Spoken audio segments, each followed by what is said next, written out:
Hi guys, welcome to my mini log. So ಇವತ್ತು ಬೆಳಗ್ಗೆ ಎದ್ಬಿಟ್ಟು ಪೂಜೆ ಮಾಡಿಕೊಂಡು ಹಾಗೆ ರಂಗೋಲಿ ಬಿಡಿಸಿ ಎಲ್ಲ ಹೊರಗಡೆ ಏನು ಕೆಲಸ ಇದೆ ಅಥವಾ ಮನೆ ಕ್ಲೀನಾಗಿ ಏನೇ ಆಗಲಿ ಸೊ ಅದನ್ನು ಬೇಗ ಬೇಗ ಮುಗಿಸ್ಕೊಂಡು ಬಿಡ್ತೀನಿ. ಯಾಕಂದರೆ ನನ್ನ ಮಗಳು ಎದ್ಬಿಟ್ರೆ ಏನೂ ಕೆಲಸ ಮಾಡೋದಕ್ಕೆ ಆಗಲ್ಲ. ಸ್ವಲ್ಪ ಹೊತ್ತೊಳಗೆ ಎದ್ದ ತಕ್ಷಣ ಫ್ರೆಶ್ ಆಗೋದಕ್ಕೆ ಸ್ವಲ್ಪ ಟೈಮ್ ಹಿಡಿಯುತ್ತೆ.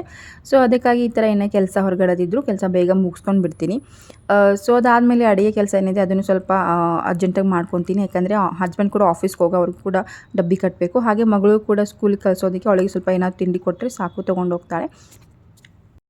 ಸ್ವಲ್ಪ ಮನೆಯೆಲ್ಲ ಕ್ಲೀನ್ ಮಾಡಿಕೊಂಡು ಅಡುಗೆ ಮಾಡೋದೇ ನಂದು ಒಂಥರ ಮಾರ್ನಿಂಗ್ ರೂಟೀನ್ ಅಂತಲೇ ಹೇಳ್ಬೋದು. ಈ ಕಡೆ ಒಂದು ಕಡೆ ಟೀ ಇಟ್ಟಿದ್ದೀನಿ, ಹಾಗೆ ಒಂದು ಕಡೆ ಓಟ್ಸ್ ಕೂಡ ಇಟ್ಟಿದ್ದೀನಿ. ಟೀ ಒಂದು ನನಗೆ ತುಂಬ ಇಷ್ಟ, ಯಾವಾಗ ಕೊಟ್ಟರು ಕುಡಿತಾನೆ ಇರ್ತೀನಿ. ಇವಾಗ ಎದ್ಬಿಟ್ಟಿದ್ದಾಳೆ, ಇನ್ನೇನು ಟೀ ಕುಡಿಬೇಕು ಅನ್ನೋಷ್ಟರೇ ಎದ್ಬಿಟ್ಲು. ಸೊ ಲಾಸ್ಟ್ ನೈಟ್ ನಾವೊಂದು ಬರ್ತ್ಡೇಗೆ ಹೋಗಿದ್ವಿ. ಸೊ ಅಲ್ಲಿ ಕ್ಯಾಪ್ ಇತ್ತು, ಅದನ್ನೇ ತೊಗೊಂಡು ಸ್ವಲ್ಪ ಆಟ ಆಡ್ತಿದ್ಲು.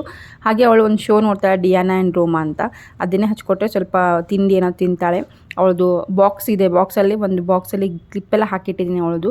ಸೊ ಅದನ್ನು ಕೊಟ್ಟು ಸ್ವಲ್ಪ ತಿಂಡಿ ತಿನ್ನಿಸ್ತಾ ಇದ್ದೆ, ಯಾಕಂದರೆ ಸ್ಕೂಲಿಗೆ ಕಳಿಸ್ಬೇಕಿತ್ತು ಅವಳನ್ನ ಅರ್ಜೆಂಟಾಗಿ. ಸೊ ಅದಕ್ಕೆ ಅದು ಏನಾದರೂ ಈ ಥರ ಆಟ ಆಡೋಕ್ಕೆ ಕೊಟ್ಟರೆ ಅವಳು ಬೇಗ ಬೇಗ ಊಟ ಮಾಡ್ತಾಳೆ ಅಂತ ಈ ಥರ ಒಂದು ಐಡಿಯಾ ಏನೋ ಮಾಡ್ತೀನಿ. ನೆಕ್ಸ್ಟ್ ಅವಳು ಸ್ಕೂಲಿಗೆ ಕಳಿಸಿದ ಮೇಲೆ ನಾನು ಸ್ವಲ್ಪ ಕೂತ್ಕೊಂಡು ರಿಲ್ಯಾಕ್ಸ್ ಆಗಿ ತಿಂಡಿ ಮಾಡ್ತೀನಿ. ಸೊ ಇವತ್ತು ತಿಂಡಿಗೆ ಅಂದರೆ ಬ್ರೇಕ್ಫಾಸ್ಟ್ಗೆ ನಾನು ಅವಲಕ್ಕಿ ಮಾಡಿದ್ದೆ. ಹಾಗೆ ನನ್ನ ಹಸ್ಬೆಂಡ್ಗೋಸ್ಕರ ಓಟ್ಸ್ ಕೂಡ ರೆಡಿ ಮಾಡಿದ್ದೆ. ಹಾಗೆ ಅವಳು ಹೋದ್ಮೇಲೆ ಇನ್ನೊಂದು ರೌಂಡ್ ಎಲ್ಲ ಕ್ಲೀನ್ ಮಾಡಿಕೊಂಡು ಜಸ್ಟ್ ಚಿಲ್. Thank you.